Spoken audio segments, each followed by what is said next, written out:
I got a chance to see the agenda this week, and the topics are great, actually. And they're in keeping with our direction that we're going across our network, which is seeking breakthrough performance using the tools that we're teaching, FMDS, SPSR, MIFC, right?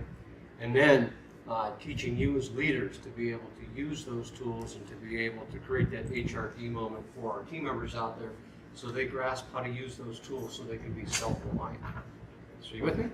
So it, I think this year is going to be, personally, I believe, our best year because we have now all the tools to position us for success. So I want to talk a little bit about success, and I'm going to draw a little bit on the board, so bear with me this morning as I kind of map all this stuff out for you really quickly.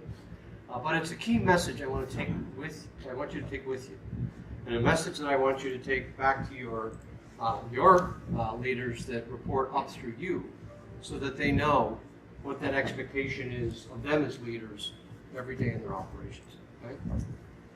So you all remember about a year ago, I introduced the concept of it's your ship, right? So if you remember about it's your ship, the key message was this: as the captains of your ship, as you look across the deck of your ship, what you see is a reflection of what? Your leadership, right?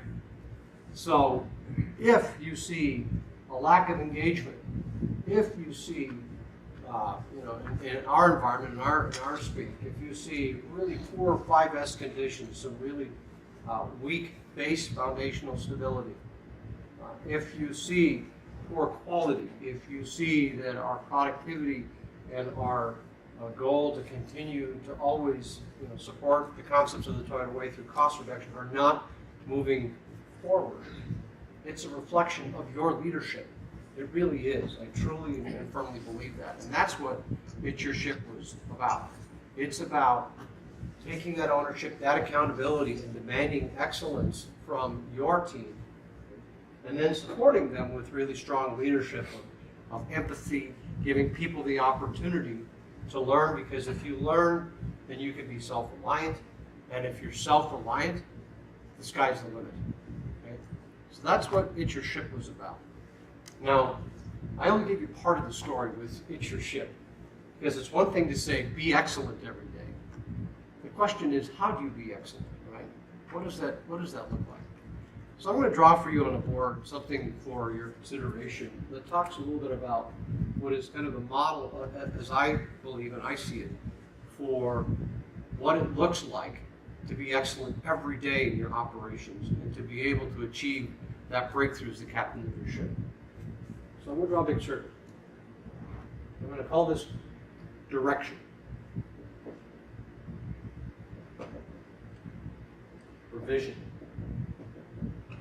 And I'm not going to use kind of some of those platitudes or those big 50,000-foot, apple pie kind of terms when I talk about these things. I'm going to talk about them in terms of what we see and do every day. Okay? So when we talk about vision and direction, our direction, I think, is really clear, and our vision is really clear. We need to achieve breakthrough performance. Okay? And we have a number of objectives that we have firmly established out there that we need to achieve, and then we put on the Hoshin. So I'm going to really just get down to the meat and potatoes of what that is, right? So we've got to achieve significant reduction in the number of errors and damages, right? Hugely important. Even more important than that is safety, right? We set an objective of 0 stop 6 accidents across our network. We set a very strong objective for reducing the overall accidents and injuries in our network, right? And we have an actual statistic or a number for a result that we're striving for that, right? So we know that there's things that we need to achieve on the cost reduction side, right? We've established a budget, and that budget has cost reduction requirements in it that we have to hit this year. So I could keep going down on that list, but I think you know what those elements are, what that direction is for us to achieve it. It's really clear. In fact, we focused really hard this year on distilling down the annual plan to the Drive for 5, or the Hoshin to the Drive for 5, right? It's no longer this 5-page document for a reason. It's so that we could get people really focused on the vision and the direction. Okay. So you with me on that? We good? Okay. I'm going to draw the next circle. And that next circle is what I call strategy. So how are we going to do these things? So I would say up until the last couple of years, that strategy wasn't so clear. We didn't have the tools of SPSR and FMDS, right? So SPSR is a way for us to manage our operations truck by truck so we can bring the 3 laws of TPS into our operation. So through these tools, we can manage moment by moment, and we can identify when we have abnormalities. And when you can do that, you can Kaizen out those abnormalities, you can reduce lead time, you can become more efficient. All of those things that lead to some of this here and more, right? Make sense? Yes, sir. Yeah. So FMDS, what a great tool. I was just sharing with somebody, it's a game changer for us, like SPSR, but it's really hard. It seems so conceptually so easy to be able to say, okay, we're going to put together a board every day. We're going to grasp this and what the Hoshin objective is, and then we're going to focus on, in every single area of our operation, connecting what people do every day to that Hoshin objective. And if you're doing great in one area, don't spend huge resources in that area. But if you've got the other area that you're not doing so great on your FMDS board, put your resources to that area. Right? Makes sense, right? This is how we're going to get at things like quality improvement. And then you've got one of my favorites, which people are just beginning to flex their muscles on, which is MIFC. If you know how to draw an MIFC, then you know how to understand what's actually happening in your operation at the 50,000 foot level. And if you know that, then what can you do for the coming year? You can establish your Kaizen direction. Okay? So you can get a lot of breakthrough through MIFC. I had a chance to visit a supplier, Odix, in right outside of Chattanooga, Tennessee, and it's a big plant that makes engine components and other things, and they're actually a supplier to us for service parts. And they achieved 100% on-time DDD for an extended period of time. And I really was interested to find out, how did they do that? What are they doing? Well, first of all, they're all on manual Kanban. It was like going back in time to TMC back in 1950. Everything moves through manual Kanban, which was pretty impressive. But secondly, the facility manager said, the plant manager in charge of all of these people, this whole operation, said, I drew the MIFC. He said, it was a huge learning experience. I had no understanding how my facility was actually performing, how long it was taking to get a product through our plant from point A to point B, and what that lead time was to the customer. He said, I had no idea. He said, so I immediately changed that. Once I drew the MIFC and I knew where we needed to focus on, right? So I bring all these up because this is our strategy. This is the way we're going to get there. Okay? These are the tools to help us achieve these things. Okay? Now the question is it enough? What do you think? If we introduce these tools, are we magically going to start seeing results? And I think we can say, probably pretty emphatically, no. Right? No, I'm going to be transparent. Candidly speaking, some of us are farther along in this journey than others, and that's okay, because we all need to get there. We need to work together to bring each other to that same point. But it's clear that if we haven't quite grasped these concepts yet, we're not using them in the operation, it's going to be really hard to get to here, right? So here's the missing piece of the puzzle that I talked about a little bit ago when I said, it's your ship, and how do we get there to where we need to get there? Once we know what the direction is, once we have the tools and the strategy to get there. There's a big piece out here. By the way, I'm going to connect these dots.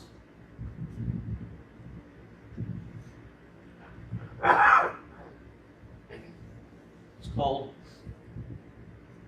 culture.